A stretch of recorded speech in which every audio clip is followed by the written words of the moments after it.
Bila sudah dibuktikan bahwa Bang Sentris tidak terima 1 sen pun, tapi uang itu sudah dicairkan oleh BI. Kok tidak diburu siapa yang menerima uang itu ya? Kok tidak diburu siapa yang menyerahkan uang itu di BI gitu lewat rekening palsu yang seolah-olah Bang Sentris, dan larinya kemana? Kan gampang dilacaknya. Audit forensik dengan mudah. Saya komunikasi ke Pak Menko Polhukam. Saya bilang aset orang yang tidak ada hubungan BLBI mau dilelang. Saya jelaskan. Saya coba, katanya Pak, saya coba hubungi ke Pak Ali, saya nggak tahu. Tapi yang jelas lelangnya itu batal. Tapi saya coba komunikasi lagi, coba diselesaikan persoalan ini dengan baik. Saya bilang di antara anak-anak negeri. Beliau ya ada pernah respon, kemudian terakhir tidak respon. Saya nggak tahu kenapa. Apa ada kekuatan lain ya yang membatasi dia untuk berbicara atau gimana? Yang jelas kami semua jalan sudah ditempuh. Bagi kami ini kebutuhan hukum bagi kami, karena kami sudah mentok kemana-mana. Jalur formal sudah, jalur informal sudah. Betul-betul menjadi orang yang teraniaya di negeri kita yang katanya negeri hukum. Ini fakta loh.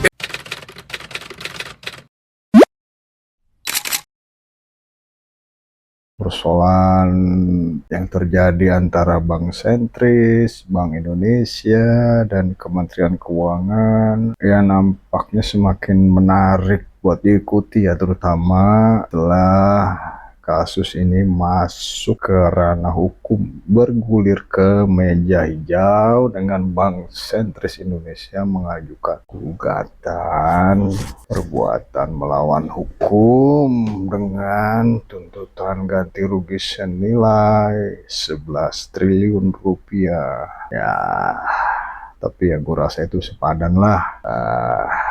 Mengingat segala kerugian moral dan material yang dialami oleh Bank Sentris Indonesia, dalam hal ini Pak Andri Tejadharma, selama 20 tahun lebih banknya dibekukan dan dia sendiri mendapat terkena framing jahat dengan disebut sebagai obligor BLBI. Kita tahu ya mana obligor itu sekarang asosiasinya kepada para pengemplang dana pinjaman BLBI tahun 98 yang sampai sekarang mangkir dari melaksanakan kewajibannya. Padahal Andri Tejadharma sebagaimana berkali-kali ditegaskan ya bukan bagian dari dia dan Bank Sentris ya, dia dan BCI itu bukan bagian dari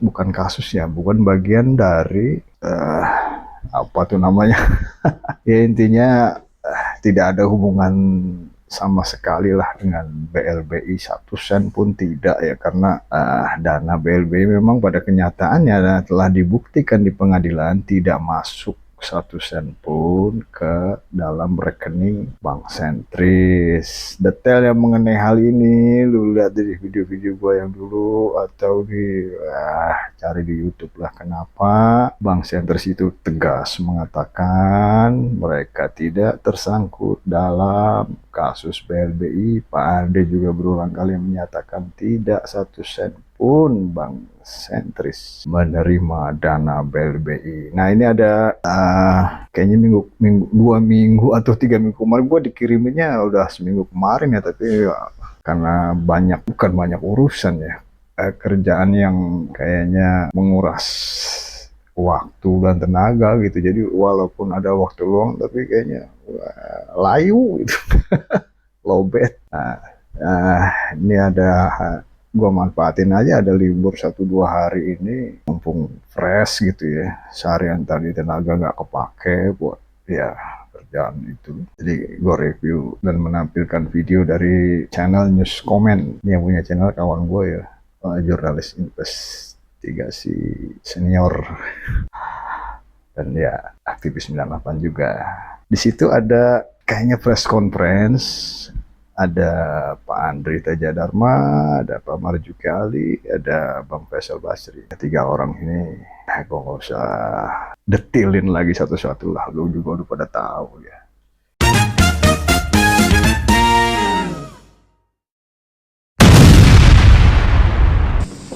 Media selalu mengatakan obligor, PBI, PFS. Itu saya katakan salah besar. Bank sentris tidak mencari kesalahan dan tidak menyalahkan orang lain. Bank sentris hanya melakukan kebenaran dengan diakui oleh bukti-bukti berdasarkan yang sudah disahkan oleh hakim majelis. Jadi setiap pernyataan saya itu ada bukti, nggak ngomong sembarangan.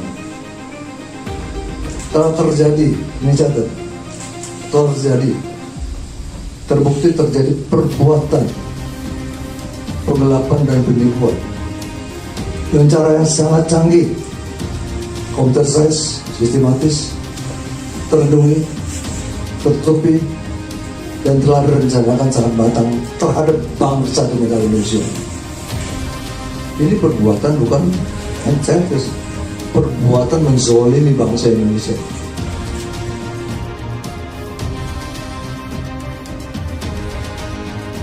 Itulah kalimat yang selalu ditegaskan dan disampaikan berulang kali oleh Andri Teja Dharma terkait kasus BLBI tahun 1998 yang menyeret nama Bank Sentris Internasional. Pernyataannya itu pertama kali disampaikan di depan Majelis Hakim dan Jaksa Penuntut Umum Kejaksaan Agung pada Pengadilan Negeri Jakarta Selatan tahun 2000 saat Bank Sentris digugat oleh Badan Penyihatan Perbankan Nasional.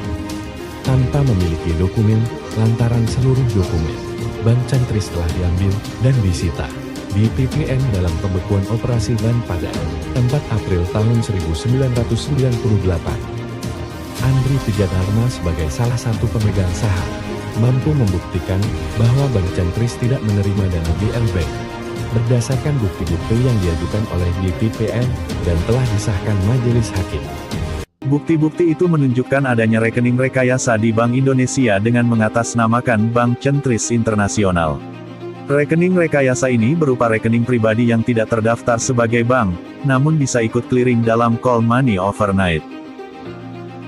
Mas, oh tembok, kompos sama tembok saya maju kompos sama tembok. Ini ya, sini, lihat sini. Ini 51 ya, ya.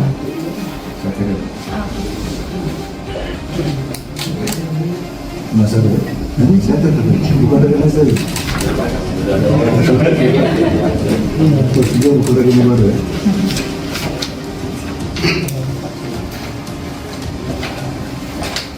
Jadi bukan dari masa sini, akan daftar sebenarnya. Kemudian, ini dari korannya. Ini sudah. Faisal Basri pun memberi komentar atas bukti-bukti hukum itu. Baginya sudah sangat jelas dan gamblang bahwa Bank Sentris bukan obligor atau pengemplang BLBI. Faisal pun merasa heran dengan tindakan pemerintah maupun Satgas BLBI yang terus menagih, memblokir, menyita dan melelang harta pribadi Andri Teja Dharma, dan tidak memburu siapa yang menerima dana BLBI itu. Dan di peradilan sudah dibuktikan bahwa Bank Sentris tidak terima 1 sen pun. Tapi uang itu sudah dicairkan oleh BI. Kok tidak diburu siapa yang menerima uang itu ya? Kok tidak diburu siapa yang menyerahkan uang itu di BI gitu lewat rekening palsu yang seolah-olah Bank Sentris, dan larinya kemana? Kan gampang dilacaknya. Audit forensik dengan mudah. Nah jadi kalau yang basic ini saja, saya bukan ahli hukum ya, ini nggak ada ahli hukum di sini, Pak sarjana hukum ya. Kalau yang basic ini saja tidak ditegakkan, ya, yang menyebabkan kepastian hukum ini terombang-ambing. Mana ada pengusaha yang benar mau usaha di Indonesia? Mana ada pengusaha asing mau usaha di Indonesia? Apa yang dikatakan Faisal Basri tentu saja menjadi kekhawatiran kita semua. Sebagai negara hukum, sudah seharusnya pemerintah menegakkannya. Bukan sebaliknya malah menabrak dan merobohkan hukum. Bank Centris sudah digugat oleh BPPN, dan Bank Centris menang. Mulai dari tingkat pengadilan negeri, hingga kasasi Mahkamah Agung, yang ditegaskan Mahkamah Agung dalam surat resminya kepada Andri Tejadharma, tanggal 10 Mei tahun 2023, tidak pernah menerima berkas permohonan kasasi BPPN melawan Bank Centris. Atas apa yang terjadi di Bank Indonesia dengan Bank Centris dan Andri Tejadharma, Marzuki Ali pun memberikan pesan dan peringatan kepada pemerintah serta Satgas BLBI. Kenapa sih tidak dipanggil? Kenapa sih kita tidak mau dengarkan orang yang diculik? Kita menjabat ini sedang sementara. Besok juga Anda akan turun. Saya sampai begitu. Tapi langsung terus menyita dan terakhir mau menyita melelang yang di Bali. Saya komunikasi ke Pak Menko Polhukam. Saya bilang, aset orang yang tidak ada hubungan BLBI mau dilelang. Saya jelaskan. Saya coba, katanya Pak, saya coba hubungi ke Bali, saya nggak tahu. Tapi yang jelas lelangnya itu batal. Tapi saya coba komunikasi lagi. Coba diselesaikan persoalan ini dengan baik, saya bilang, di antara anak-anak negeri. Beliau ya ada pernah respon, kemudian terakhir tidak respon. Saya nggak tahu kenapa. Apa ada kekuatan lain ya yang membatasi beliau untuk berbicara atau gimana? Yang jelas kami semua jalan sudah ditentu. Bagi kami ini kebuntuan hukum bagi kami, karena kami sudah mentok kemana-mana. Jalur formal sudah, jalur informal sudah. Betul-betul menjadi orang yang teraniaya di negeri kita yang katanya negeri hukum, tapi teraniaya secara hukum. Nah ini yang tidak boleh terjadi. Wartawan ada kewajiban, ada kewajiban menyampaikan ke publik, tidak boleh ada terjadi penganiayaan soal dengan menginjak-injak hukum. Ini fakta loh. Dan intinya Pak Marzuki Ali dan Bang Faisal Basri mengapresiasi apa yang dilakukan oleh Pak Andri yang selama ini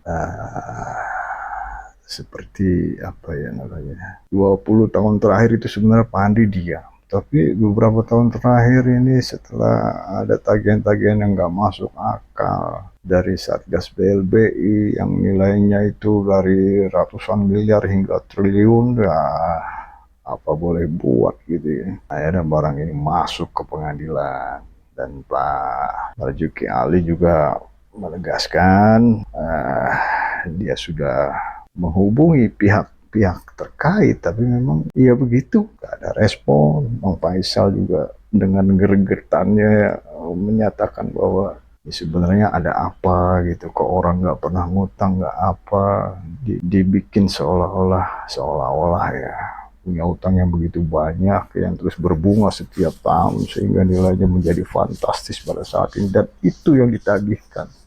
Sementara Pak Andri sendiri dalam beberapa kesempatan selalu menegaskan bahwa ini bukan semata-mata untuk kepentingan Bank Sentris dan dirinya, tapi ini adalah supaya pengungkapan kebenaran ini bisa diketahui oleh semua orang. Karena dengan adanya hal seperti ini, dia pengen cerita ke semua orang bahwa siapapun bisa terkena, bukan dia doang. Makanya dengan hal-hal yang kayak gini, dia share, dia ungkapkan, dan berupaya mencari keadilan sampai kemana aja. Dan sekarang sudah bergulir ke meja hijau dengan gugatan yang 11 triliun itu. Yuk kita lihat Ya, videonya ini highlight ya, highlight. Tapi nanti ada video yang lebih detail lagi, nanti gua cantumin di deskripsi ya. Yang ini gue taruh highlight ya, mengingat durasi ya. Dan ini udah tengah malam juga, nggak enak nanti tahu-tahu ada yang lewat ngetok-ngetok pintu lagi. Yuk kita lihat.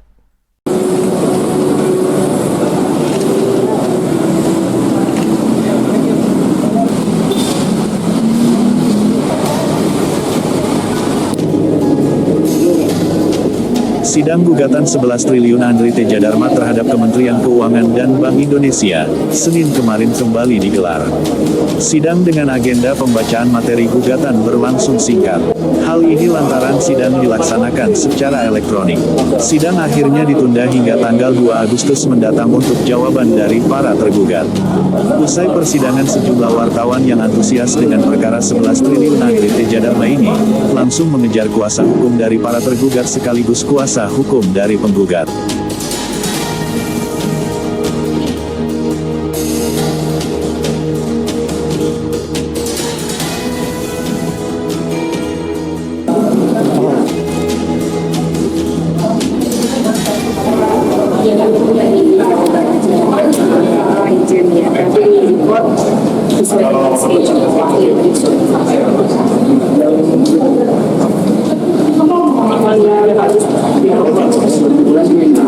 Sesuai dengan keputusan tadi tidak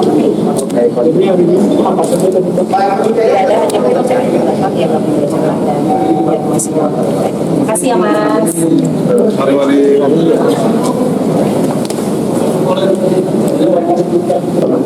Hari ini adalah sidang setelah gagal dinyatakan mediasi.